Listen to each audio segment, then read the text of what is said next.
where for you does empathy come into play? If there's one thing I know about you is there's just a lot of love, like when it inside of you that you give and offer to people. And I think honestly, that's why people, including myself, are so drawn to you. Thank you. Where did empathy come into play at that point for you? I mean, empathy's always been a really big part of my life. It's always been very important to me. I remember just like growing up, whenever we would be asked like, oh, what's your most significant value, or what's the most important value to you? My answer was always empathy.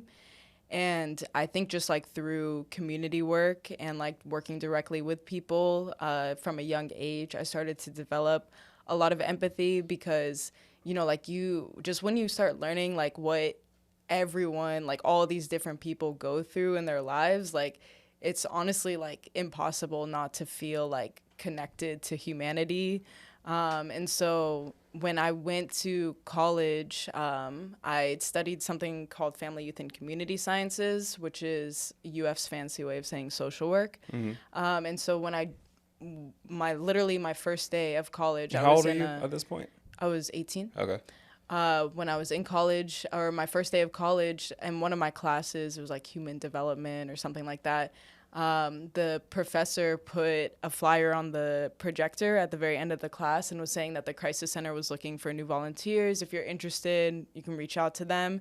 And I was like, I want to try that. And so I applied like the same day, and I remember like a few weeks later they called me and they were like, yeah, like we don't really take people under 25, like it's a pretty intense gig, blah, blah, blah, but given like your experience with working in other areas of community, like you can try the training, but I don't know if it'll work out for you. There was already doubt.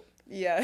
from the, and not to say that in a like, oh, shame on them, but No, but absolutely not. there's like this, for every good thing that happens to us, I feel like there's always something bad that's right behind it, Mm-hmm. whether it be big or small. So at that point, did you even think about that doubt in that phone call? Or No. Yeah, you just No, literally when they told me that, they were like, yeah, and we have the training tomorrow. I was on my way to Miami, like at that point when they said that, because I was going to like it was my first trip to Miami ever. Uh-huh. I was like, oh, I'm going to stay the whole weekend. I was going to see a concert, and I was super excited to see the artist. So you're not even in work mode. You're just no, but they're like calling me on my way to Miami, and so I was just like, all right, we got to get back to Gainesville. So I like went to the concert, which was like Friday night, and then drove through the night right after the concert because I wasn't going to miss that show. So I drove all the way back to Gainesville and got there at like 8 in the morning, went straight to the crisis center training, which started at 8:30. And I did the training, and I was so into it. I was in love with it. Hold on. So we gotta pause there for a second. So you drove to Miami. On the way to Miami, you get a phone call, and you say, "I need to get back, but I'm definitely not gonna miss this concert. I'm gonna see the show. I bought a ticket." Okay. So you get to the concert, you experience, and then you drive through the night. Why? I just really wanted to give it a try. Like I just was really drawn to what the crisis center was doing, and I thought that it would be a fun experience and like a really enriching experience. And really that's like where I would say like I definitely like had I